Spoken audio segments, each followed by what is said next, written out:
Okay, hi everybody. We're back with Carla Camou. And this interview, we wanted to talk about the outcome frame questions. So, a big part of transformation in the toolkit that we use in ITC is learning how to ask really specific and ask the right questions. Um, the first thing that I want to ask you, Carla, is what are the outcome frame questions and how do they facilitate change? The outcome frame questions are a series of questions that we use to kind of set up and begin a piece of work and to discover what's the patterning that's going on that needs to change in order for the person to get where they want to go.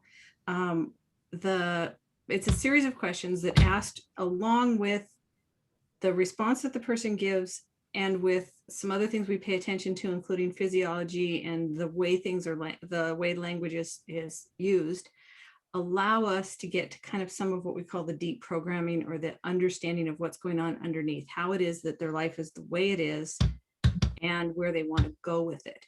In the process of asking the outcome frame questions, we're getting people a really pretty clear idea of what it is they want. And it's not just on the surface what you want, but really it's a tour of oneself. When you are in the receiving end of being asked the outcome frame questions, you get a really good sense of what's going on inside. And often the questions are quite revealing as to, we ask you to think in some ways that we don't normally think, and to classify the information in a different way. So it's not just a talk about it, but it is a tour of the internal experience of what's going on for someone. A lot of times we think we have some idea of something that we want. Mm-hmm.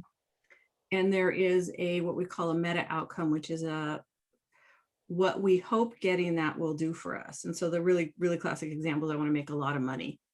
And what we're really wanting is a particular way of living or a particular way of experiencing the world or ourselves that we think will come if we have a lot of money.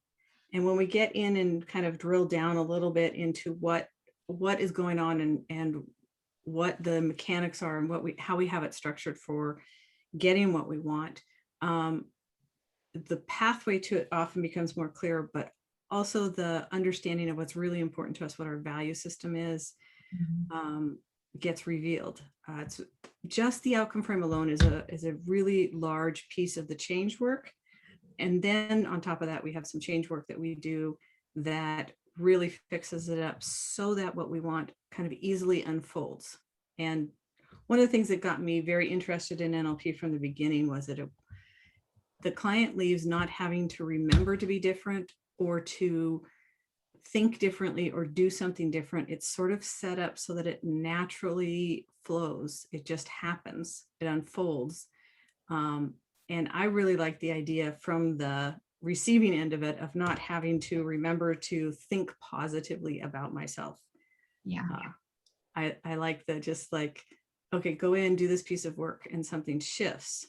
Now, the other part I liked about it was that it's very intentional and it's very client driven in terms of what shifts and how. Whereas something like hypnosis, you might tell the therapist what you want, and then they do a trance induction, and it goes a little bit out of your control as the client. This one, the client always stays in control. And so the outcome frame is a way of beginning to steer the change in the direction that the client is reaching for and wants. Yeah, it's like they're steering the ship and you're supporting them and guiding them and steering that ship. Yeah. Cool. Thank you. So with that, we want to talk about that first question of the outcome frame, that magical question, and what it makes possible. So what's that first question? The first question is, what would you like? Mm-hmm. And this is different than a lot of conventional therapy, although many conventional therapies are now asking some version of this.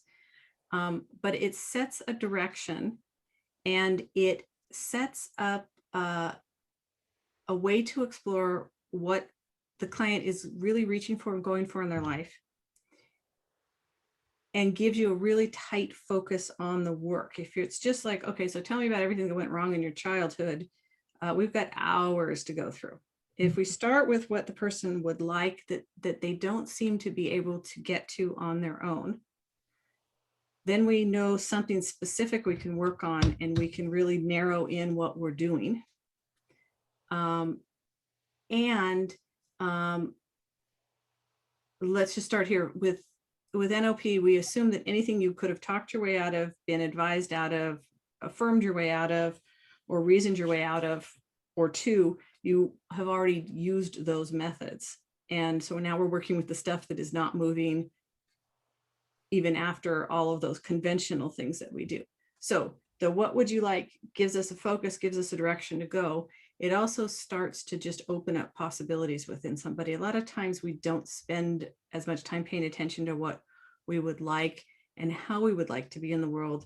We pay a lot of attention into all the ways things aren't working. And this isn't paying attention to all the things that are working necessarily. This is just paying attention to what is it that our heart wants. And then starting to begin to craft the work in a way that helps open that pathway. Yeah. Thank you. Yeah. I never thought about it that way. And I'm like, oh, wow. Yeah. It helps make things specific. So then the last question that we have for the outcome frame and working with this beautiful exploratory tool is, can you share an example from your life or even in a client session where one of these questions or even just moving through the outcome frame opened up something in a magical way?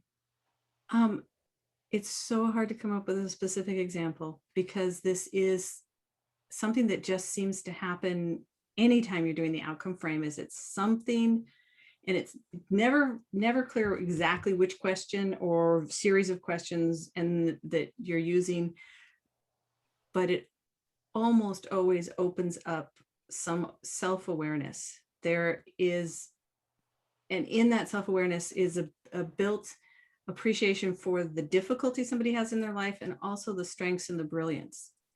And the magical thing to me is watching people begin to really understand their current situation and what it is that the difference between where they are and where they want to be, and really appreciating how much they have, how hard they have worked to get where they are, and the appreciation of self and the delight in self that happens as the result of this is always magical. So it's hard to say, there isn't just an example, and any example would really minimize what's possible within this.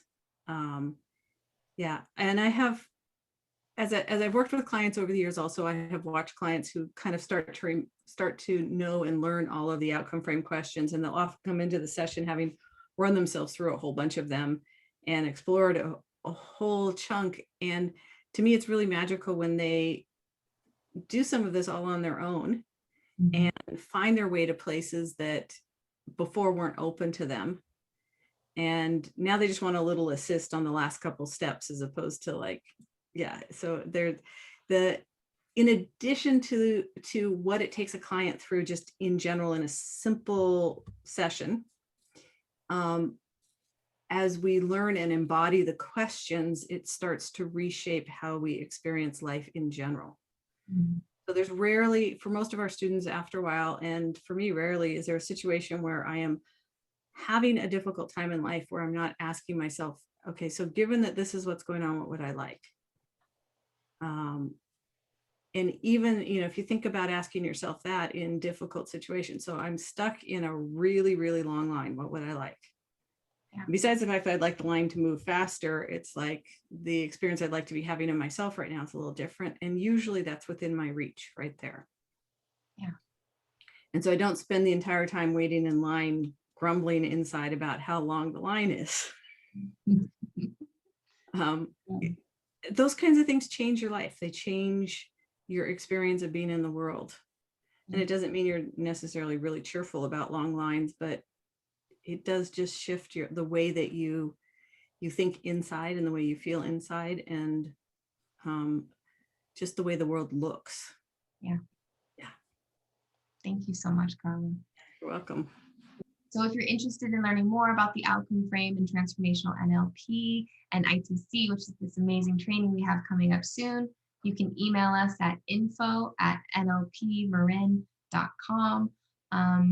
And we look forward to connecting with you soon. Thank you, Kayla. Thank you.